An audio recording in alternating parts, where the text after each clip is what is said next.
ringi laiendada, siis tegelikult on täna siinkohal nii palju oma ala spetsialiste. Riskide hindamine on niisugune elav protsess, et see ei saa kunagi paika. See on meie igapäevatöö. On nii palju seda, mida jagada. Oleks kurb, kui see oleks jäänud äkatamist välja.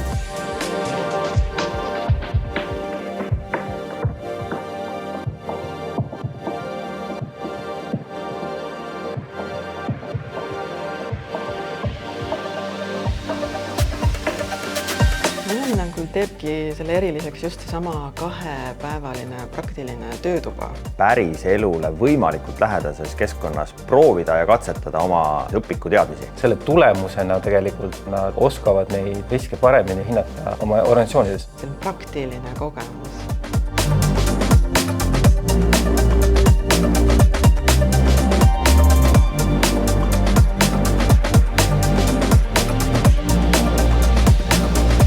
Head lahendused riskide maandamiseks tekivad ikkagi koostöös. Tekivad koostöös. Koostöös siis oma meeskonnaga, koostöös juhatusega, koostöös kõikide töötajatega. Koostöös ja omavahelises suhtluses. Kõik peavad kokku maha ühe laua taha istuma ja teemad läbi arutama.